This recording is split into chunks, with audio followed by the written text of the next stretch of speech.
Today we're going to talk about section 9.6, the complex plane. Rather than a Cartesian coordinate plane or a polar plane, we're going to talk about a complex plane.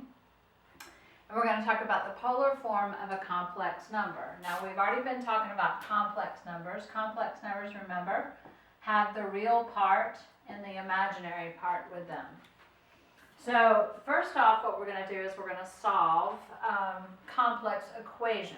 Now this is relatively easy. All you're doing is putting the real part of the equation together and the complex or the imaginary part of the equation together, and then using either substitution or elimination to solve for your x and y. So if you look at this, the real part over here is that, and the real part here is that. So one equation is 2x plus y equals 9. The other equation is what you have left.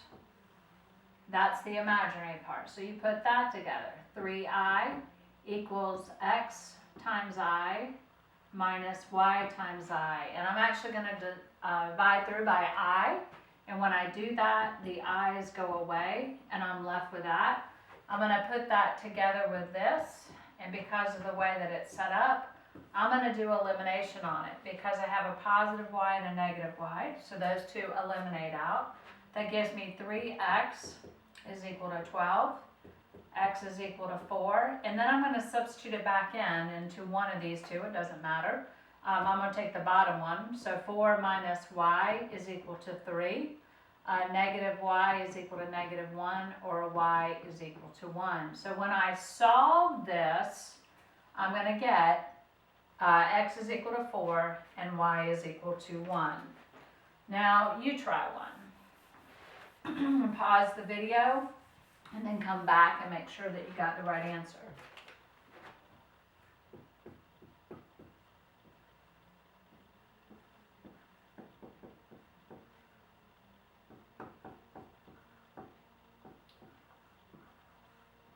Go ahead and do it. Come back and make sure you got it correct. All right, the real part is 3x plus 2y equals 12.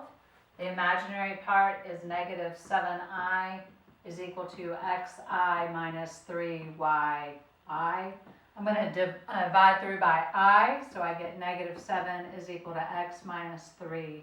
I'm going to put that together, so I have x minus 3y equals negative 7. Again, you can use elimination or substitution. I probably would go ahead and use elimination. I'm going to multiply this bottom one by negative 3 so that I can match up my x's here and eliminate that out. So this one comes straight across. And this is negative 3x plus 9y equals 21. That eliminates out. This is 11y equals 33, or y equals 3. Then I'd have to substitute it back here and solve. So x minus 3 times 3 equals negative 7. That's going to give me a negative 9 that I'm going to add. So I'm going to get x is equal to positive 2. So my answer is x is equal to 2 and y is equal to 3. All right, moving on. Every complex number has what we call a z value associated with it. So this has a z value, which is an absolute value of a number that is basically a distance once we put it on a complex plane. The z value is derived by taking the square root of a squared plus b squared. And it's always going to be a positive because it's a distance. When I put this on the coordinate plane, it probably makes more sense. So, or not a coordinate plane, but a complex plane, but it's going to look just like a coordinate plane. Okay, so I'm going to graph this and find the z value. This first part is my x, so I'm going to go over 1, 2, 3, because I still have an x-axis. But now instead of having a y-axis, I have an I-axis, or an imaginary axis. So I'm going to go over 3, and I'm going to go up 2 on my imaginary axis. And what I'm going to graph is from my center, my 0, 0, or my origin out to this point, 3, 2. The distance there is going to be your z-score, because basically you're doing Pythagorean theorem. So my z-score is going to be the square root of 9 plus 4, or the square root of 13. That's the length of that. Okay, let's do another one.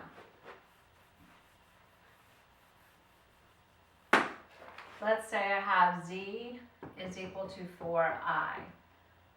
Again, I'm graphing.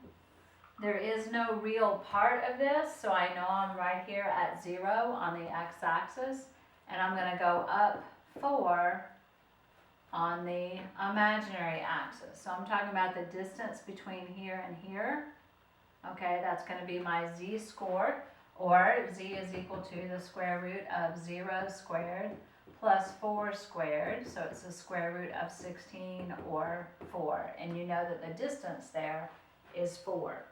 Okay, I'm going to put a couple up here. I want you to find the z-score, but also I want you to graph them. So z is equal to 3 plus 2i. Oh no, 4 plus, I'm sorry, we'd already done that. 4 plus 3i, and z is equal to 2.5i. Okay, do them, come back to the video.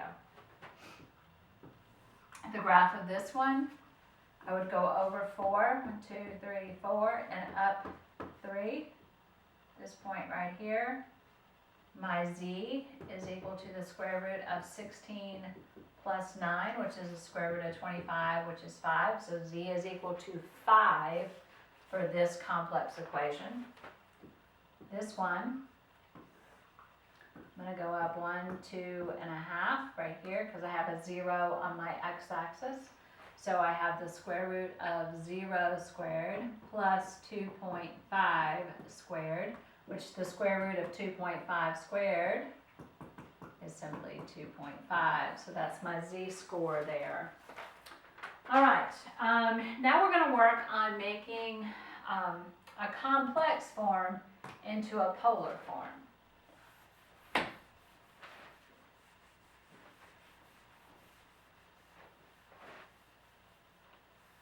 And basically your polar form, remember, if we substitute it here, you can see it very quickly. That a is like your x, so that's r times the cosine of theta. This is like your y, so that's r times the sine of theta times I. They often take a shortcut on this, but they call it, and then they're going to rearrange that. So we're going to show you how to do it, but then there's a shortcut for writing that out. So let's say I have -3 plus 4i. Okay, I'm not going to worry about the z part of it because I'm going to end up having an r there. Okay, I'm going to want to put this in an r equals form. So this is going to be my shortcut. I'll show you that. Okay, this is cosine and sine, so they call it that, and then my theta is right here, and I have, and that my I is right there, so basically my shortcut is going to look like that. I'm going to plug in for my R, and I'm going to plug in for my theta. Now I can do it either the long way, or I can do it the shortcut way, but let's do one so that we figure out what we're doing. Okay, r, if you remember right, is equal to the square root of x squared plus y squared. That's been a few units back, okay? So I have r is equal to 9 plus 16, or the square root of 25, which is 5. So r is equal to 5.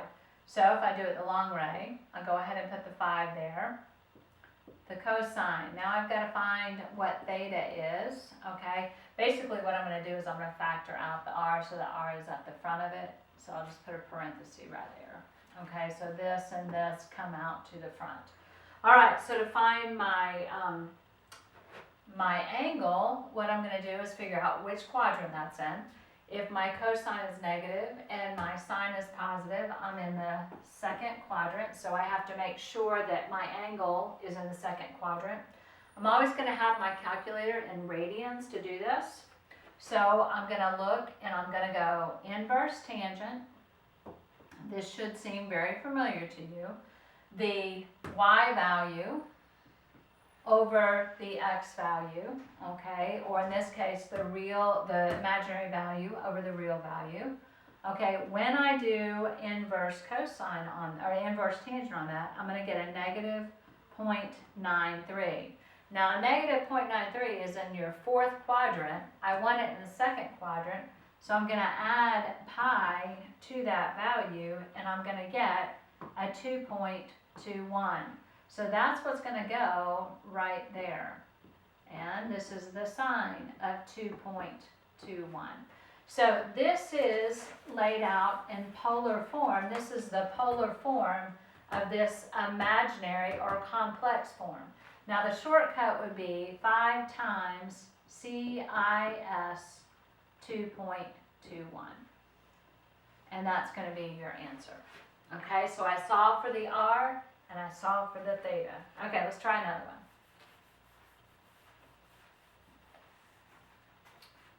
I have 1 plus the square root of 3i. R is going to equal to the square root of 1 plus 3, because that's going to be squared, which is going to be the square root of 4, which is going to be 2. So I know what the R is. The R is 2. Okay, then, and if I want to continue to write it in shortcut form, I can do that. What I'm looking for is my theta. My theta is going to be the inverse tangent of my y, which is the square root of 3 over 1. And I know it's going to be in my first quadrant. So when I do that on my calculator, I'm going to get theta is equal to 1.05, which would be in my first quadrant. So I would just write this like that. Okay, or I can write it the long way where I'm actually substituting in those things. All right, now you try one. Actually, I'll put 2 up here for you to try. And you can either write it the long way, and when I say the long way, I would factor out your r so that you've got the cosine of theta plus the sine of theta. So you can either write it like that, where you're substituting in for the r, the theta, and the theta, or you can write it in the shortcut way. Okay, so here's your 2. 1 minus 4i and negative 3 minus 2i. Okay, so go ahead and do them, then come back to the video. R is equal to the square root of 1 plus 16, or the square root of 17, so that's going to be my R.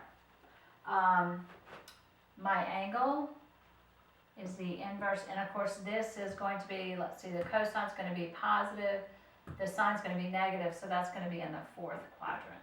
Okay, I'm going to have the inverse tangent of negative 4 over 1, or just negative 4, and that's going to give me a negative 1.33. Now that is in the fourth quadrant, but I need to write it in terms of a positive number, so I'm going to add 2 pi to it because I want it in a positive manner, and that's going to give me 4.96. So the shortcut would be the square root of 17 cis 4.96. All right, on this one over here, r is equal to 3 squared, which is 9, plus 2 squared, which is 4. So I'm talking the square root of 13. That's going to be my r value. They are both negative, so I know that that's in the third quadrant. So it's the inverse tangent of negative 2 over negative 3. And that's going to give me 0.59. That is not in the third quadrant, so to put it in the third quadrant, it would be directly across from this, which is in the first quadrant. I'm going to add pi to it, and I'm going to get a value of 3.73. So this would be the square root of 13 times cis 3.73. 3. So that should be your answer for that second one. All right, the last thing we're going to do is we're going to graph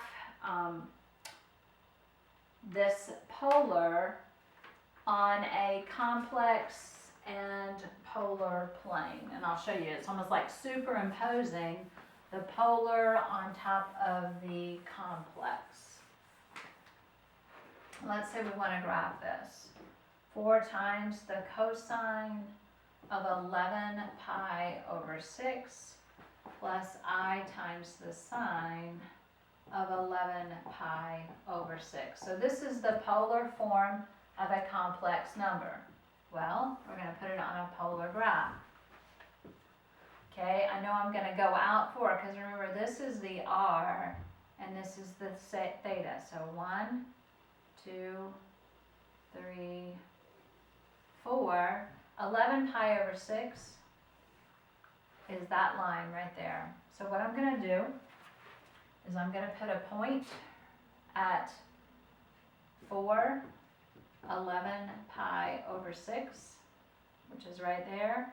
Then I'm going to draw a line back to my origin, or in this case, back to the pole on my polar graph. It also is going to probably ask you to go ahead and make it into your complex form. So what you're going to do is you're just going to put your value there. So you know your value at this point is a square root of 3 over 2 and a negative 1/2.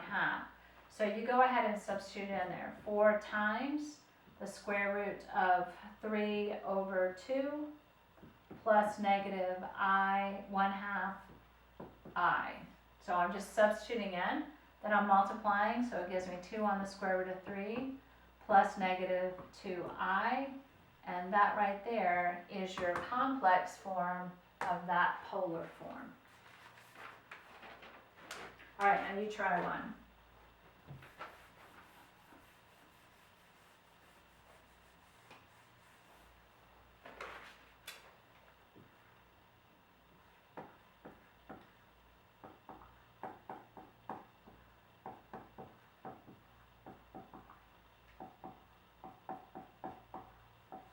Graph it, make your complex form, and then come back to the video and make sure you got it right.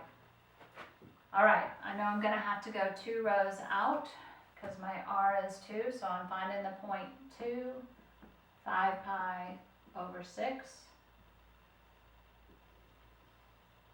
5 pi over 6 is right here, so my point is going to be right here, and I'm going to draw a line back to the pole. To find my complex form, I'm going to go 2 times, and I've got to go do my values here.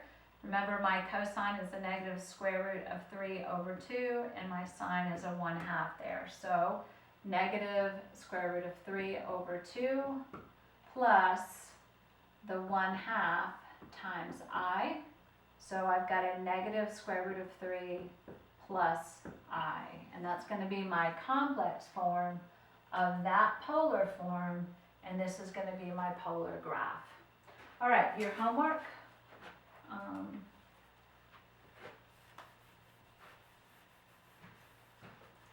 Is page 590, 16 through 42 even. And remember that will be due on Sunday at noon.